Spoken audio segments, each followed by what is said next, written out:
Olá, muito boa tarde. Eu me chamo Fernando Iglesias, eu sou o analista aqui responsável pelo setor carnes e safras de mercado, coordeno toda a área de pecuária da empresa. E hoje nós temos um evento muito especial aqui para mostrar para vocês.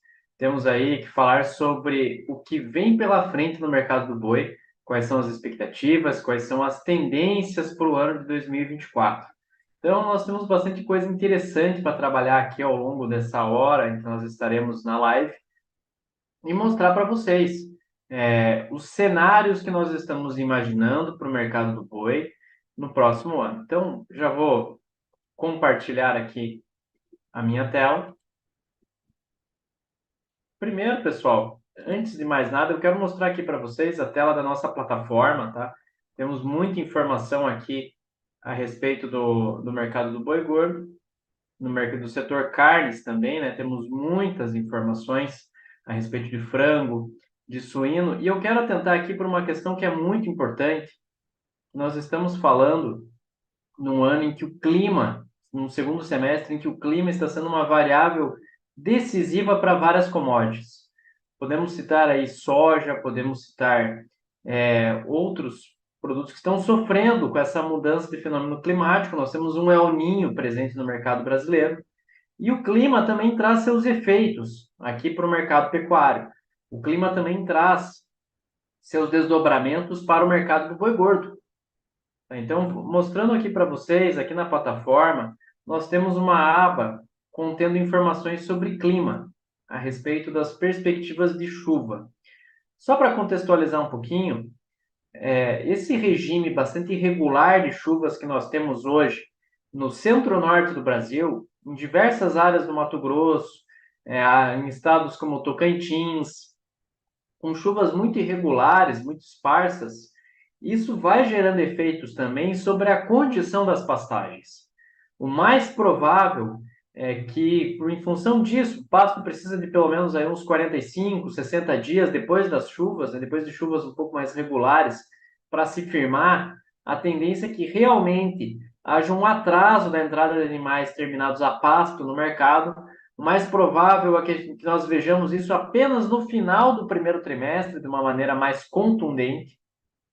Então, por conta disso, por conta dessa realidade de uma oferta um pouco mais enxuta, nós vamos ver o mercado do boi firme ao longo de todo o primeiro trimestre de 2024, apesar de uma demanda não tão responsiva quanto ela é agora. Estamos agora no momento de excelente consumo aqui no mercado interno.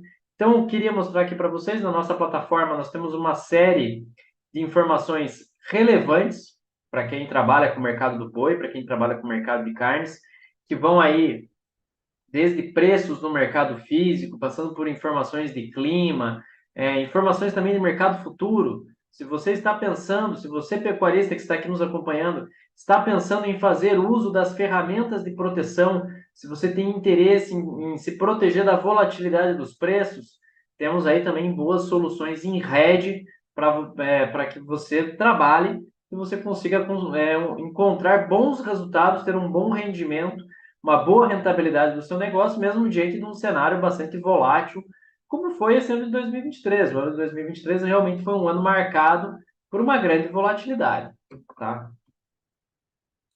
Agora, indo aqui para a nossa apresentação, né, falando, vou colocar aqui no modo. Aí. Basicamente, eu tenho que começar aqui falando sobre os nossos apoiadores aqui na nossa live do Boi. Temos aí o Notícias Agrícolas, o canal Terra Viva, a Agroagenda, o Grupo Aboíça. É, só deixa eu dar um new share aqui. Pronto. Agora sim, mostrando os nossos apoiadores, né? Como eu falei, a Granja, Notícias Agrícolas e a Editora Gazeta são todos os nossos apoiadores nessa live do Boi. Agradeço a todos eles e vamos aí, sem mais delongas, né? Vamos mostrando aqui também, né? Que nós temos, além da plataforma que eu mostrei para vocês ali, nós também temos todas essas informações, preço do mercado físico, preço do mercado futuro, informações, relatórios, tudo isso em app, na forma de aplicativo. É só você baixar aí na Apple Store, na Play Store, você consegue ter acesso às melhores informações do agronegócio brasileiro nas lojas de celulares ali. Basta baixar os aplicativos, são realmente muito bons. O nosso aplicativo é muito bom, é excelente. Então, baixem, é muito interessante, tá? Aqui, pessoal, só para o gráfico da B3 brasileira, ilustrando aqui o ponto que nós estamos dentro do mercado do boi agora, no mercado futuro, nós passamos por um período de grande lateralização. O mercado do boi estava de lado, ele não saía, ele ficava flutuando entre 230 e 240, não saía muito disso. Agora o mercado do boi tá batalhando para romper esse patamar dos R$ 250 por arroba. Nós temos uma boa demanda aqui no mercado interno, o 13º salário segue presente na economia. Nós temos também que considerar que, além dessa entrada do 13º salário, nós temos confraternizações no final do ano, criação de postos temporários de emprego, tem outras bonificações. A população capitalizada vai consumindo mais carne, é um momento muito positivo em relação ao consumo de carne bovina, e isso vai gerando um efeito positivo sobre a demanda. Tá? Vai gerando efeito positivo sobre os preços da carne bovina no atacado, com uma necessidade maior de compra, a indústria fica mais ativa, precisa buscar animais para repor. Então, por conta disso, a arroba do boi gordo também está subindo nos últimos dias. Muitos negócios acontecendo agora ao nível de 250. Resta saber realmente se vai ter fôlego para esse mercado superar essa barreira dos R$ 250 por arroba. E lembrando aqui o seguinte, esse R$ 250 por arroba, essas negociações, estão acontecendo tanto para animais de mercado interno, quanto para aqueles animais que nós dizemos que tem o padrão China, animais mais jovens, com até 30 meses de idade, 4 fileiras de dente. Então, esses animais, eles estão saindo. O ágio, que antes chegou a ser R$ 30, R$ 40, agora ele não existe mais. Tá? Não está tendo mais esse ágio. Então, o mercado interno está remunerando tão bem quanto mercado de exportação. Isso não tem sido uma constante nos últimos anos. Tradicionalmente, de 2020 para cá, o mercado de exportação pagou preços melhores do que o mercado interno. E isso vai sendo isso mudou agora nesse mês de dezembro. Os preços da carne bovina caíram bastante no mercado internacional. Vamos abordar bastante isso e o que levou a essa queda ao longo dessa live. É muito interessante. E também explicar que o mercado interno agora está oferecendo boas condições de consumo, oferecendo boas condições aqui. E isso tem motivado a alta dos preços. Passando aqui brevemente sobre a situação econômica. Bom, nós temos aí uma política monetária que, ao longo de todo esse ano, ela foi adotada para conter a inflação, para controlar as expectativas inflacionárias. E para controlar a inflação, a ferramenta de política monetária que foi adotada para isso foi o reajuste das taxas básicas de juros ao redor do mundo. Tá? Estados Unidos, União Europeia, Reino Unido, Canadá, Austrália, as economias emergentes também, com exceção da China e do Brasil, né? O Brasil já está no momento de corte da sua taxa básica de juros, mas as grandes economias em escala global, todas elas ofereceram juros mais altos para tentar segurar os preços. Nós temos agora uma geopolítica bastante complicada, o conflito Rússia e Ucrânia segue no radar, o mercado parece que já absorveu ali as instabilidades que foram causadas pelo conflito no Oriente Médio. E também agora eu preciso citar para vocês, nós temos uma questão aqui acontecendo no nosso quintal, né, a situação da Venezuela tentando anexar quase 70% do território da Guiana, e a comunidade internacional exige uma posição do Brasil. O Brasil é o país mais importante da região, sem dúvida alguma, não é mistério para ninguém, e estão exigindo uma postura do Brasil com relação a esse caso. Então nós temos aí um momento geopolítico que também que vai além daquilo que nós estávamos vendo, das questões muito centradas em Oriente Médio, muito centradas nas questões que envolvem a região ali do Mar Negro. Agora nós temos aqui na América do Sul mais um foco importante de instabilidade. Falando em instabilidades aqui na América do Sul, nós temos também a nossa vizinha, a Argentina, que recentemente teve uma eleição e agora vamos ter uma mudança de gestão na Argentina. Todo mundo aguardando o que vai vir em relação a governo na Argentina a partir do dia 10 de dezembro. O novo presidente já assume, já está muito próximo da posse. E quais perspectivas nós teremos em relação à Argentina no mercado? Tá? Aparentemente, diante da necessidade de fazer dinheiro, de colocar dinheiro fazer balança, a Argentina deve voltar de uma maneira mais contundente em relação nas exportações de commodities.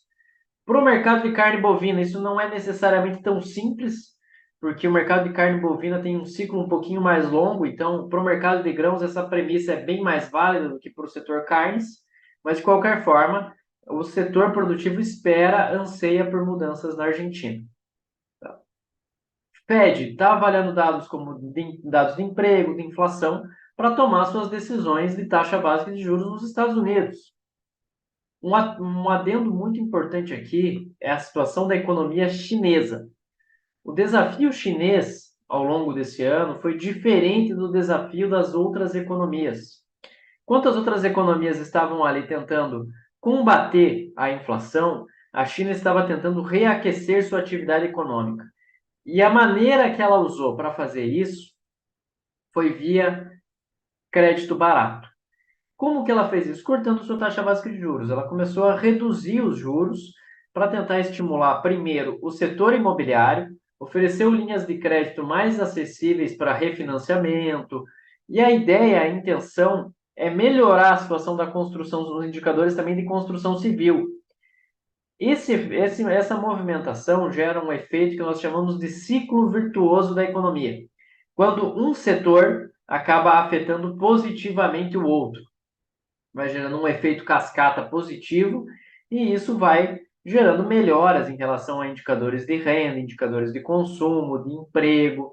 Então, nós nos acostumamos a ver a China crescer 2 dígitos anualmente, agora a China está crescendo a taxas crescendo a taxas mais lentas, e isso é uma preocupação muito grande, tendo em vista que a China é a grande parceira comercial do Brasil.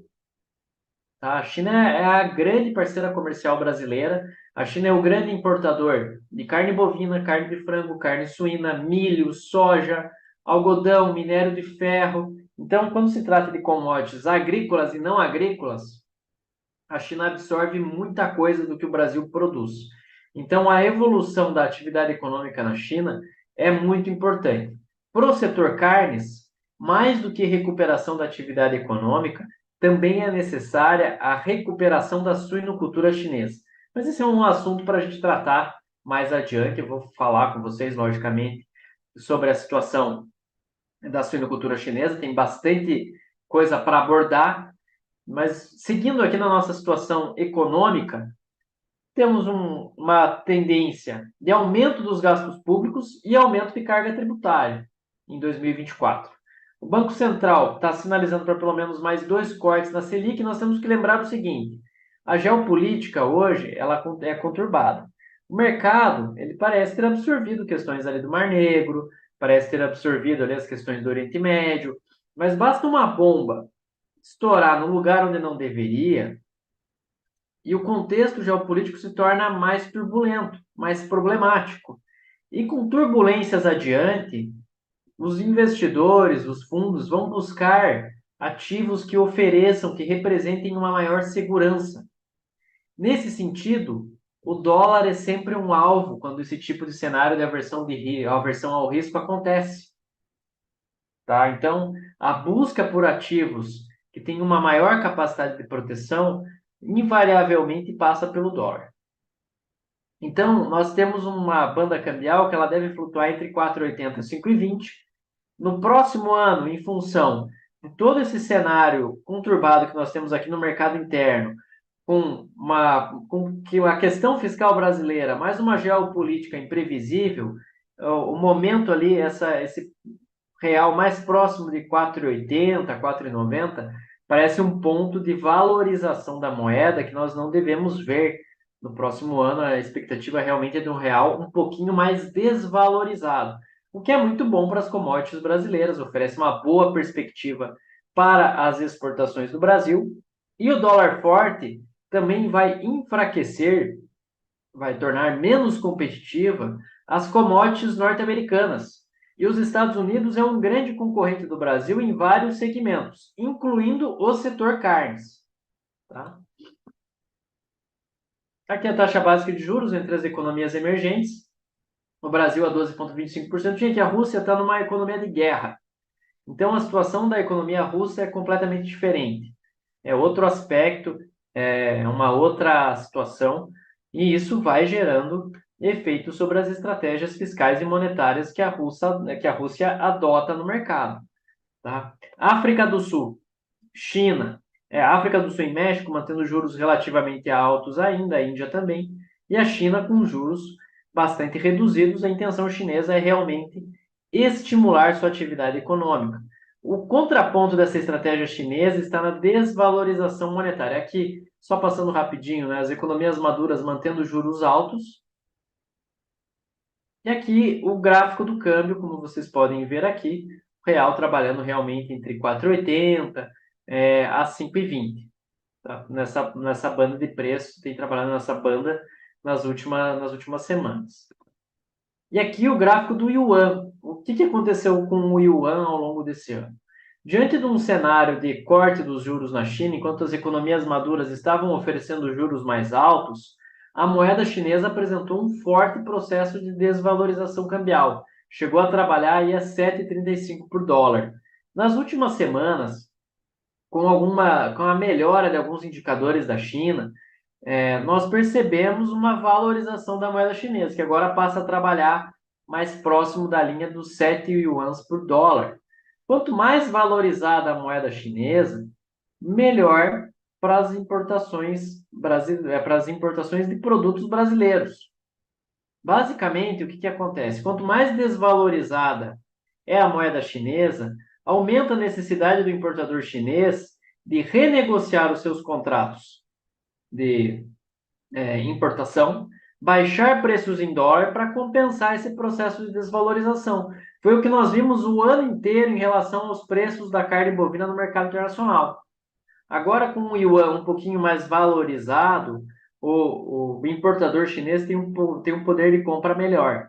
Então, ele pode se sujeitar a pagar preços mais altos pelas proteínas de origem animal no mercado internacional. Tá? Ainda não aconteceu, mas isso pode acontecer. Explicando um pouquinho o que é o setor carnes brasileiro. O Brasil é líder global de embarques de carne bovina e de carne de frango, caminha para se tornar o terceiro principal exportador de carne suína, e ressaltando aqui o seguinte: essa tendência de liderança dos embarques de carne bovina e de carne de frango, o Brasil não vai perder ao longo dessa década. O Brasil vai seguir vendendo grandes volumes de carne e proteínas de origem animal no mercado internacional. Hoje, o Brasil é a melhor alternativa de fornecimento global dessas proteínas, e o Brasil consegue fornecer produto para as demandas mais exigentes em escala global. Agora, o Brasil vem trabalhando as questões de sustentabilidade, as questões ambientais, para conseguir ainda mais mercado em relação à sua carne bovina. Então, estamos trabalhando aí, temos capacidade de atender os mercados, as demandas mais exigentes, desde que paguem o preço justo pelo produto brasileiro.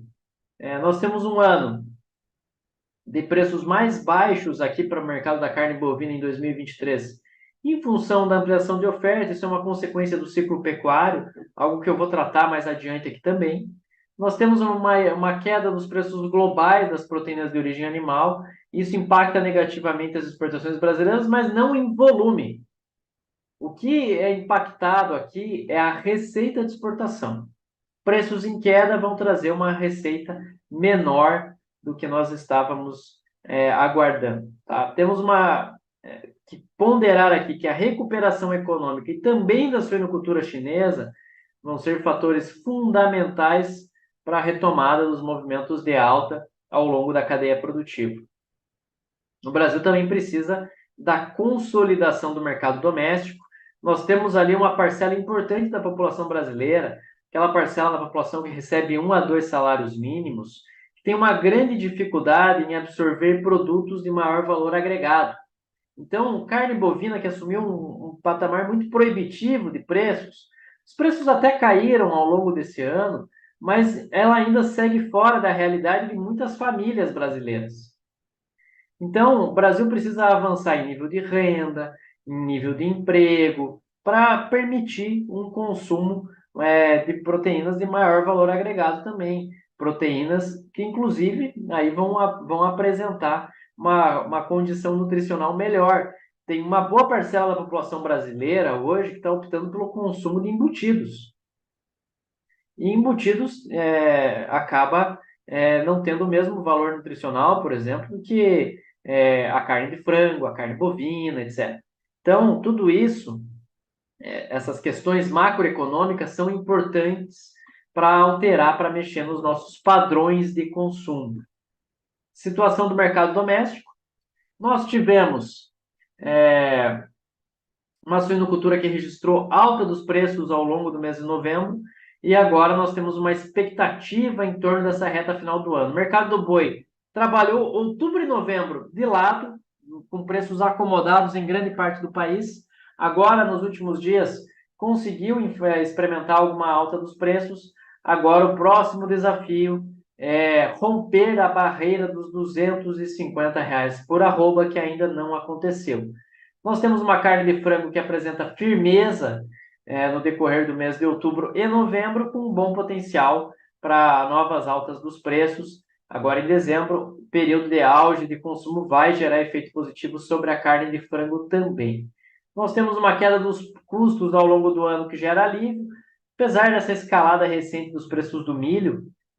Quando nós comparamos ao ano passado, os preços são mais baixos, então isso permite ali um certo alívio em relação à capacidade de produção. O sorgo, é sempre prestar atenção nos substitutos que nós temos para o milho e para o farelo de soja, quando nos momentos em que eles estão em alta. Por exemplo, o sorgo, temos também, no caso do farelo de soja, tem aí que ser mencionado o DDG, que é um subproduto aí da produção de etanol. Então, tudo isso oferece uma boa condição de substituição e muitas vezes com preços bastante vantajosos. Então, olhar com carinho para os substitutos do milho, do farelo de soja, que pode ajudar. Sempre pensando no seguinte aspecto do negócio. Qualquer negócio, você vai trabalhar por ampliação de receitas e redução dos custos. Isso é o básico. Então, quando você olha para a nutrição animal dentro da pecuária, dentro do setor carnes, a ideia é você fazer as compras dos seus insumos nos melhores momentos para manter uma média de preço que seja interessante e manter margens satisfatórias.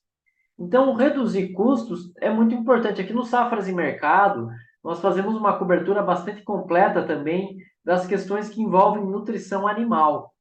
Temos dezenas de informações ali a respeito do mercado de milho, a respeito do mercado da soja. Então, tem muita coisa, muito conteúdo estatístico, muito conteúdo técnico que é importante para a tomada de decisão. Lembrando aqui que o confinador é aquele tipo de pecuarista que ele tem dois riscos distintos dentro do negócio quando se trata de mercado. O primeiro risco dele é o do boi gordo, que é o produto que ele está negociando, o produto que ele está comercializando. E o outro risco está nas flutuações dos insumos, da nutrição animal. Está nas flutuações do mercado de reposição. Tá? Então, ele está sujeito a dois riscos diferentes. E aqui também citando, né, que mesmo diante de um cenário de alta complexidade, tanto a avicultura quanto a suinocultura não tem uma perspectiva de grande corte de produção. O alojamento agora de pintinhos de corte nesse final de ano parece mais ajustado, mais equilibrado, e isso nos oferece uma perspectiva de uma oferta mais enxuta de carne de frango. Lembrando que é o seguinte, os meses de maio e junho e julho foram especialmente difíceis para o setor carnes, porque havia excesso de carne de frango no mercado, e isso acabou desestabilizando a formação de preço das demais. É sempre muito... Quando a carne bovina ou a carne de frango estão em desequilíbrio, todas as demais sofrem. Todas as demais acabam sentindo o impacto desse descompasso de oferta e acaba gerando consequências em relação ao consumo. Tá? Aqui os preços do boi gordo, São Paulo, tá? Como vocês podem ver aqui, 2023 é um ano em que a curva de preços ela está bem mais baixa quando nós comparamos aos anos anteriores. Tá? E agora, nesse segundo semestre, os preços do boi gordo eles estão até mesmo abaixo do que nós vimos em 2020. Tá? Então, nós temos preços mais baixos hoje para a arroba do boi gordo quando nós comparamos com 20, 21 e 22 nesse momento. O mercado está propenso à alta, ele está propício a reajuste de preços. No entanto, nós não podemos imaginar altas explosivas. O mercado não está afeito a isso, não parece ter essa condição de altas explosivas da arroba do boi gordo, mas de qualquer forma, há uma perspectiva sim de reajuste dos preços, arroba aí, e para isso acontecer precisa também de mais alta dos preços da carne no atacado. Os preços do frango vivo aqui também, né? Colocando aqui na nossa análise, como vocês podem ver aqui, nós temos preços do frango vivo em patamares mais baixos também, quando nós comparamos a 2021 e 2022, preços bastante de lado ao longo desse ano, um mercado que não apresentou tanta volatilidade, não foi um mercado tão dinâmico como foi o mercado do boi gordo. Aqui está os preços da carcaça, especial da carcaça suína no mercado paulista. Carne suína agora está no momento da demanda. O auge da demanda por carne suína é agora no final de ano. Tá? O período de festas é muito tradicional o consumo de carne suína. Infelizmente, para essa proteína, o consumo dela não é tão difundido aqui no Brasil, em especial na região centro-oeste, na região norte e nordeste do país. Aqui na região sul do Brasil, o consumo é um pouco mais amplo. Nós percebemos aí um maior consumo de carne suína na região sul, mas de qualquer forma, o que o setor pede são iniciativas de médio e longo prazo que fomentem, que estimulem esse consumo, o hábito do consumo de carne suína, tá? Aqui, gente, fica muito nítido o padrão de consumo que nós temos para o último bimestre.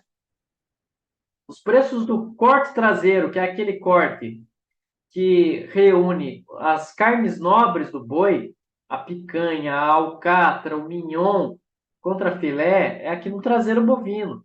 E ele está valorizando bem nas últimas semanas. Isso aqui já é um destaque, já é um indício do perfil de consumo que nós temos para essa época do ano. População com mais dinheiro no bolso, acaba procurando proteínas aí de maior qualidade, tá? E aqui o dianteiro um pouco mais de lado, um pouco mais acomodado, não são cortes assim tão apreciados nessa época do ano, são cortes mais acessíveis dentro da carne bovina e apresentando um perfil mais acomodado de preço. Os preços do frango, depois que o ajuste produtivo foi realizado, conseguiram subir aí de uma maneira mais contundente. Uma questão muito interessante em relação ao mercado da carne de frango é que, quando nós olhamos para o atacado da carne de frango, nesse último bimestre, nós percebemos alta dos preços de cortes nobres, do peito, da coxa. Quando nós olhamos para cortes de menor valor agregado, dorso, pé, pescoço, não tem tanto, os preços estão até caindo. A carcaça do frango são preços que vêm apresentando queda nas últimas semanas, tá? Então, isso também dá o tom de uma preferência por proteínas de maior valor agregado. Aqui a relação de troca, frango congelado versus os demais cortes. O frango ganhou um pouco de competitividade nesse final de ano, tá? Dá para dizer aqui, mas a relação de troca foi vantajosa o ano inteiro para a carne de frango, tá? Basicamente o que esse gráfico está dizendo aqui é que com 2,8 quilos de frango você consegue comprar apenas 1 quilo dos cortes do traseiro bovino. E isso no atacado. No varejo, essa relação tende a ser ainda pior. Tá? É mais vantajoso para o consumidor brasileiro, principalmente para quem tem uma menor renda, consumir carne de frango e até mesmo ovo, do que consumir carne bovina. A carne suína também desponta muito bem na substituição da carne de frango e da carne bovina, tem um excelente potencial nutricional, então é uma proteína que vale a pena ser incluída no dia a dia, na dieta da população, porque ela vai oferecer uma boa perspectiva nutricional a um custo relativamente baixo. Falando aqui rapidinho sobre influenza aviária, nós temos aí 148 focos de influenza no Brasil. Sendo desses 148 focos, 145 deles são em animais selvagens, apenas 3 em aves de fundo de quintal. Então, nós não tivemos grandes problemas, grandes desdobramentos com a influenza aviária. Um ou outro momento ali, quando despontou esses casos em aves de fundo de quintal, que o Japão, que é um dos maiores importadores de carne de frango do Brasil, suspendeu na esfera estadual as importações, já suspendeu esse ano as exportações de Santa Catarina, do Espírito Santo, do Mato Grosso do Sul. Tirando Santa Catarina, esses dois estados que eu mencionei não são exportadores relevantes de carne de frango, tampouco exportam grandes volumes com destino ao mercado japonês. O Brasil vem adotando medidas muito assertivas em relação à influenza, e eu estou falando aqui de influenza numa live sobre boi por um simples motivo. Se porventura a influenza aviária atacar mais gravemente aves aqui, atacar granjas comerciais no Brasil, nós vamos ter problemas com as nossas exportações. O volume que deveria ser exportado não será exportado, ficará represado aqui no mercado interno e isso tende a gerar desequilíbrio sobre as outras proteínas de origem animal. É por isso que nós estamos explicando um pouquinho da influenza aviária aqui, tá? Aqui nós temos 148 focos da doença, como eu já mencionei. A esmagadora maioria desses focos se concentra na faixa litorânea do Brasil. Tá? Agora, até mesmo mamíferos vão desenvolvendo influenza aviária na região sul. Destaque ali para os casos no litoral gaúcho. Já temos aí vários focos envolvendo mamíferos, mas de qualquer forma as medidas têm sido assertivas. Atenção agora entre os meses de novembro a março, porque as aves migratórias estão saindo lá do hemisfério norte, fugindo das temperaturas mais baixas, vêm aqui para o hemisfério sul, para as temperaturas mais altas, buscam os berçários, vão ali se reproduzir e vão ter contato com a nossa fauna nativa. É aí que a influenza aviária pode se disseminar. Então, é muito importante manter as testagens em bom nível, manter ali a vigilância que nós mantivemos o ano inteiro. Tivemos um ano inteiro de uma vigilância bastante foi bastante efetiva, né? Tanto que não tivemos problemas em granjas comerciais e isso precisa se estender agora. E, gente, lembrando aqui, o Brasil é o fato novo quando se trata de influenza aviária. O problema é muito mais grave quando nós olhamos para o hemisfério norte, para a União Europeia, para os Estados Unidos, então, para a Ásia. Então, o Brasil aí é peixe pequeno, perto do que nós estamos vendo em relação à influenza aviária. Tá? Tendências para 2024. O Brasil caminha para uma produção recorde de carne de frango e de carne suína na próxima temporada. Esses dois setores estão apostando no mercado internacional. Produção de carne bovina vai ser timidamente menor. Descarte de matrizes, que aconteceu de uma maneira muito agressiva em 2023, vai gerar desdobramentos, vai gerar consequências em 2024. Então, por conta disso, com o Brasil exportando grandes volumes de carne bovina, com uma produção mais ajustada, nós vamos ter aí, nós vamos conviver com uma oferta mais enxuta no mercado interno. O Brasil vai ser líder global e é a melhor alternativa de fornecimento global de carne de frango e de carne bovina em um horizonte próximo. Tá? A situação dos concorrentes coloca o Brasil em muita evidência e nós temos sempre que pensar nesses problemas sanitários, em especial influenza aviária. Tá? Aqui é a nossa estimativa de abates. Nós temos aí um abate previsto de 33,73 milhões de cabeças agora em 2023. Esse número só não será maior porque nós tivemos um sobressalto causado por aquele período em que o Brasil esteve temporariamente impossibilitado de exportar carne para a China. Então, as indústrias aumentaram a capacidade ociosa para se adequar à ausência do maior importador de carnes. Quando nós olhamos aí para 2024, nós temos aí uma tendência de abates de 33,23 milhões de cabeças, ainda é um grande volume de abates. O descarte de matrizes não será tão expressivo assim. Como vocês podem ver aqui, né, o abate de fêmeas cresceu em torno de 25% nessa temporada. Tivemos um grande crescimento do abate de fêmeas, e isso vai gerar efeitos já a partir do segundo semestre do ano que vem. Tá? O ritmo de nascimentos vai diminuir, vai reduzir a oferta de bezerro no mercado, e isso vai aumentar a propensão a reajustes ao longo da cadeia produtiva. 2024 será um ano de transição. 2025, aí sim, nós devemos ver um ano em que haverá, de fato, uma disponibilidade menor aí de animais para abate, e um mercado mais firme, com mais propensão a reajustes. Aqui o quadro de disponibilidade interna, como vocês podem ver, um quadro de disponibilidade bem mais enxuto. Tá? E exportações aqui também crescendo em bom nível. O Brasil vai manter um ótimo ritmo de exportação no próximo ano, não tenham dúvidas quanto a isso. Uma produção um pouquinho menor, 9,17 milhões de toneladas, ante 9,33. Tá? De qualquer forma, gente, ficar atento aos preços que serão pagos pela proteína de origem animal brasileira no próximo ano. Esse vai ser uma importante variável para a nossa formação de preços. Quando nós olhamos aqui para as importações, o Brasil sim importa pouca coisa de carne bovina, mas importa. Tá? O Brasil traz aí cortes nobres aqui do Uruguai, da Argentina, importa.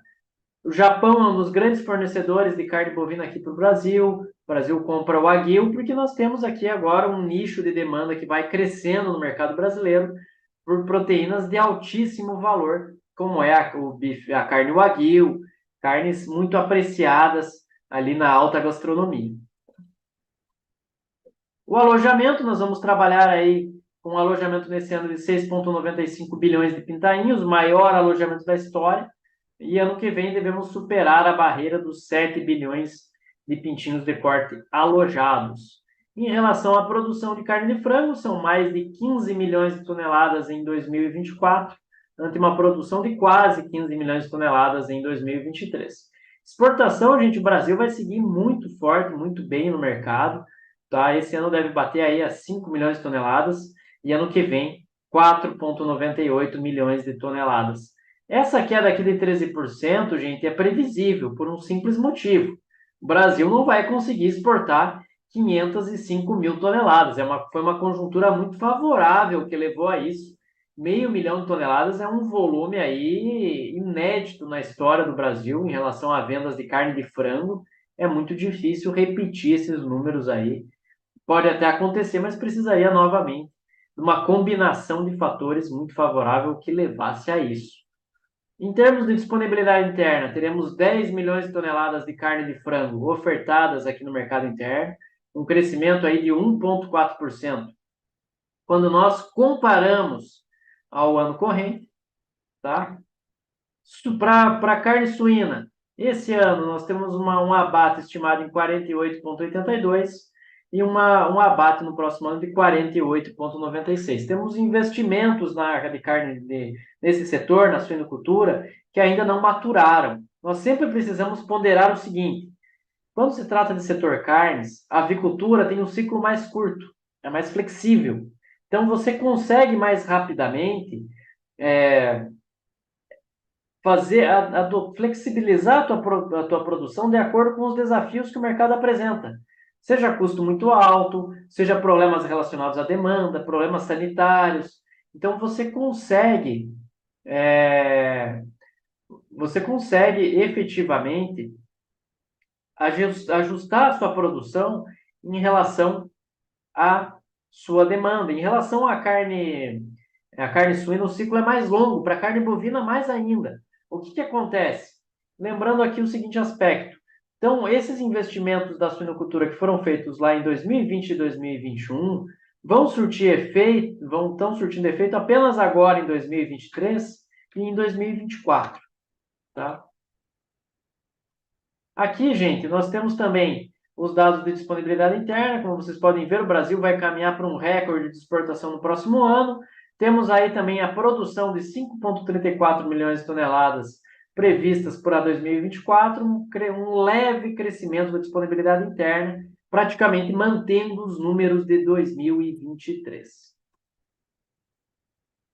Pessoal, outro aspecto que eu preciso mostrar aqui para vocês em relação ainda a abate de bovinos é que no próximo ano, como a oferta vai entrar tardia de animais de pasto no mercado, a tendência é que nós tenhamos um maior volume de oferta de animais terminados a pasto entre maio, junho, julho e agosto. Tá? Esses meses aqui, com maior volume de oferta, com maior volume de boiadas sendo abatidas, o mais provável é que marque também o ponto de mínima dos preços ao longo do ano. Aqui já dando uma dica de hedge para os pecuaristas que estão aqui nos acompanhando. Então, esse período de maio, junho, julho e agosto, você pode ser interessante adotar medidas protetivas contra a queda.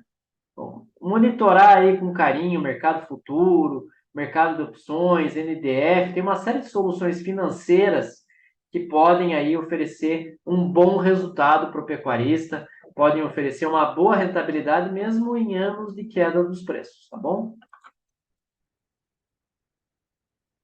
Seguindo adiante, gente, chegou a hora de falar dela. Sim, vamos falar da China.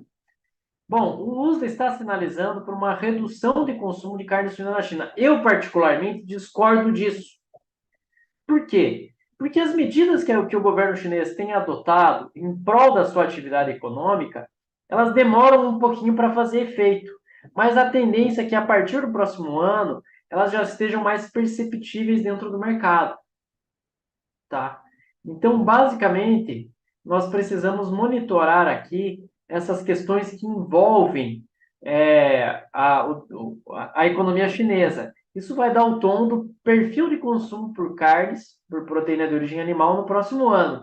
E se realmente surtir efeito e a moeda chinesa passar a se valorizar de uma maneira mais contundente, o mais provável é que nós vejamos, de fato, melhoras nos preços pagos pelas proteínas de origem animal no mercado internacional. O contraponto é que a suinocultura chinesa segue em crise. Está operando com margens bastante deterioradas, com margens negativas, e o governo chinês faz de tudo para preservar todo esse investimento que foi feito. Tanto que nesse final de ano, o governo chinês está atuando novamente para compondo reserva estatal, justamente para reduzir o volume de carne suína que está sendo ofertado dentro da China hoje.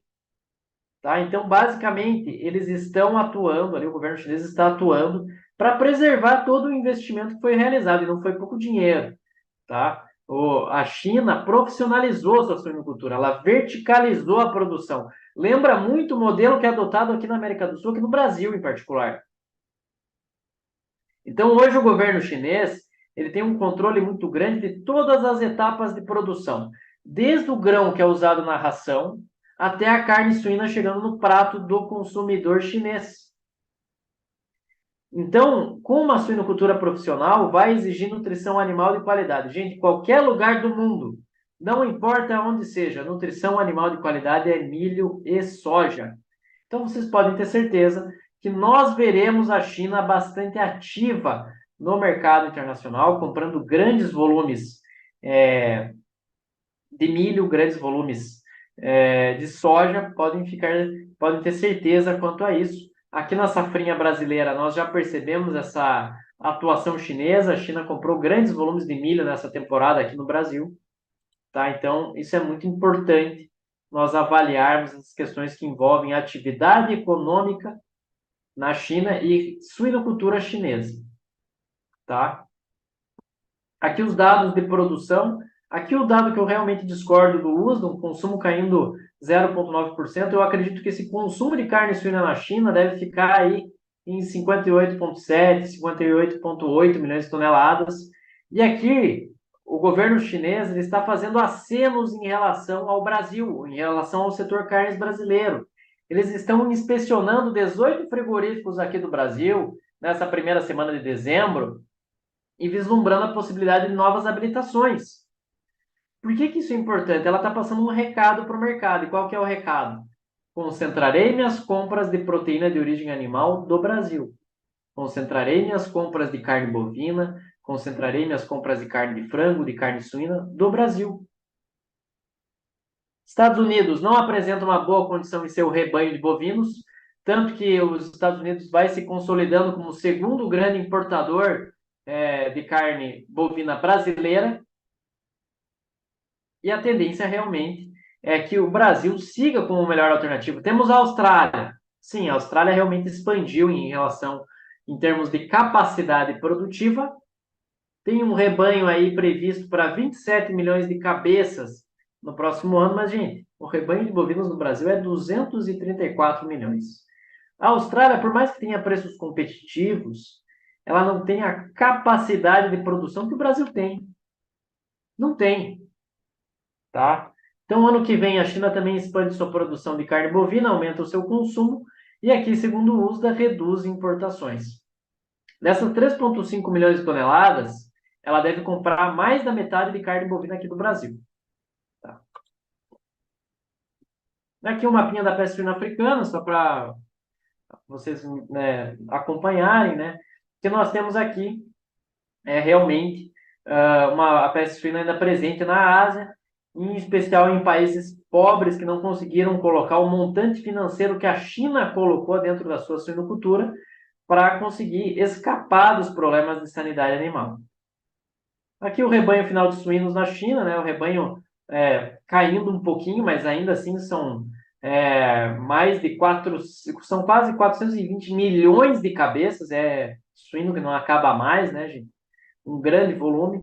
Matrizes, em torno de 42, 43 milhões de matrizes suínas na China. Aqui os preços da carne suína realmente declinantes, aqui um corte mais recente, para vocês terem ideia, cada suíno na China está saindo aí com prejuízo de 4, 5 yuans por quilo. Tá bem complicada a situação da suinocultura chinesa. O mercado futuro também sinalizando para queda, da mesma maneira. E aqui olhando para os dados da balança comercial aqui do setor carnes do Brasil, exportações de carne bovina caíram em termos de volume e de receita ao longo desse ano, mas, gente, aqui o impacto do volume é causado pelo período de embargo. Se não fosse o embargo, o Brasil exportaria mais do que o ano passado, números muito próximos. Tá? Realmente, o que chama a atenção é a queda da receita, de 11,2 bilhões de dólares para 8,48. É uma queda importante, tá? Quase 25%, 24,2% aí de queda. Para a carne suína, temos um crescimento destacado tanto de volume quanto de receita. Para a carne de frango, um volume muito mais, um crescimento do volume muito mais destacado que o da receita. Aqui a queda dos preços médios no mercado internacional pegou. Principais destinos da carne bovina brasileira. Bom, aqui é China dependência. E ano que vem, com esse aumento dos frigoríficos que devem ser habilitados aqui do Brasil, a tendência é que a China ocupe aí de volta 60%, talvez até 65% das exportações brasileiras. A dependência vai aumentar ainda mais. O Brasil segue trabalhando para abrir novos mercados, para buscar novos mercados. Lógico, não existe nenhuma outra China em escala global, né? Não existe outra China, não tem como substituí-la, mas de qualquer forma, buscar a pulverização das vendas é muito importante. Tá aqui os Estados Unidos como segundo grande importador. Só que, gente, estamos falando aí de 1,4 milhões de toneladas de carne bovina contra 186 mil. É outra escala, né? É outro nível o volume de compras que a China tem. Aqui os preços médios pagos pela carne bovina no mercado internacional ao longo desse ano. Como vocês podem notar aqui, temos uma queda dos preços pagos pela carne bovina quando nós comparamos a 2022. Os preços estão até mesmo mais baixos no comparativo a 2021, tá? Aqui, esse mesmo gráfico, só que numa curva, né, para vocês vislumbrarem o tamanho dessa queda. E como vocês podem ver, a China tipicamente paga mais que os demais importadores. Mas aqui o interessante desse movimento é o seguinte, pessoal. Quando a China paga mais pela carne bovina, os demais importadores também o fazem. Quando a China passa a reduzir preços, os demais importadores também o fazem. Esse é o peso da China dentro do mercado global, esse é o peso da China dentro do setor carnes, tá? Carne de frango do Brasil, aqui os principais importadores. Gente, isso aqui é o sonho que todas as carnes querem, né? Essa distribuição, essa pulverização das vendas. O Brasil vende frango com qualidade para mais de 100 países. Temos aí a exportação halal, que faz uma diferença imensa para o mercado brasileiro. O Brasil consegue acessar aí o Oriente Médio como ninguém, é líder de exportação halal, é um mercado que conta com mais de 1,5 bilhão de pessoas, então é muita gente. E isso faz uma diferença enorme. A China aqui também é o grande importador, mas aí, né, nós temos Arábia Saudita, Japão, África do Sul, Países Baixos, muita gente comprando carne do Brasil, Emirados Árabes Unidos. Então, o Brasil tem uma posição fantástica dentro do mercado da carne de frango. Exportações da carne de frango, como vocês podem observar aqui, preços em queda também, tá? Mas aqui é um mercado em que a China paga destacadamente mais do que os demais importadores. Para a carne suína, aqui também a China é o destaque em termos de compra, mas aqui o Brasil tem conseguido avançar sobre novos mercados. Temos que destacar aí Singapura, Angola, Chile, Uruguai. A Argentina, diante das grandes dificuldades macroeconômicas, está importando menos, o que é natural. O peso está muito desvalorizado ao longo desse ano. Então, é natural que as importações sejam muito onerosas e praticamente inacessíveis à Argentina. E aqui, curvas também que são praticamente espelhadas. O que a China faz no mercado, os demais importadores também o fazem. Pessoal, estamos nos encaminhando para o final dessa live, tá? Quais fatores nós precisamos considerar para fazer uma análise bem feita de curto, de médio e longo prazo dentro do mercado? Monitorar as questões econômicas e as flutuações do câmbio. Nós temos que mencionar também os problemas de sanidade animal. Problemas de sanidade animal, eles são o fio condutor das exportações globais. O problema, a peste suína africana na China, foi o que gerou uma oportunidade sem precedentes do Brasil de vender carne, proteínas de origem animal a preços muito altos. Então, monitorar essas questões sanitárias é fundamental para entender o fluxo, a corrente de comércio global do setor carnes. Acompanhar também esses dois fatores aqui, eles estão diretamente ligados. Tá? A volatilidade do preço médio das proteínas de origem animal e a recuperação econômica e da suinocultura chinesa. Temos aí a maior disponibilidade de derivados do abate ao longo desse ano, e não falo só de carne bovina, mas temos também uma maior disponibilidade de couro, de sebo, de farinhas de origem animal. Então, tudo isso gera um efeito de alívio sobre diversas cadeias produtivas brasileiras. Por exemplo, o sebo bovino é uma matéria-prima essencial para a produção de saponáceos, sabão, sabonete. Então, sem sebo você não consegue produzir sabão. A queda do sebo bovino trouxe uma melhor rentabilidade para esse setor de higiene e limpeza, para a indústria de higiene e limpeza, tá? Ano que vem ainda vai ser um ano de boa produção de derivados do abate, mas entender que essas exportações de carne em ótimo nível vão manter, de fato, um quadro de disponibilidade interna, uma oferta doméstica menor quando nós comparamos a 2023. E monitorar também as questões que envolvem nutrição animal, os custos, o comportamento dos preços do milho e da soja. Isso é mais importante, né, para suinocultura e avicultura, mas de qualquer forma, quem é confinadora que está aqui nos acompanhando, monitorar milho e soja também é muito importante, tá bom? Conclusão. O Brasil vai manter a liderança global dos embarques de carne bovina, de carne de frango em 2024. Mesmo com todos esses problemas sanitários, vocês podem ter certeza que o Brasil não perde essa liderança. E digo mais, não deve perder, não tem ninguém que ameace o mercado brasileiro ao longo da década. No restante dessa década, só se acontecer um sobressalto muito grave em relação à sanidade animal, algum problema mais sério com relação a isso. Tá? Nós temos aí um descarte de matrizes que é uma característica inegável de 2023, vai gerar mudanças de ciclo em 2024. Nós temos aí queda dos custos de nutrição animal, quando nós olhamos, lógico, Fernando, mas o milho está subindo agora nesse final de ano. Beleza, mas quando nós comparamos a 2022, os preços estão um pouquinho mais baixos. Os preços estão mais baixos no comparativo. Suinocultura e avicultura seguem expandindo sua produção e no próximo ano nós teremos uma indústria frigorífica que vai seguir focada nas exportações e na busca por novos mercados, novas habilitações, pensando que as questões domésticas, de renda, de emprego, não são necessariamente simples para você resolver.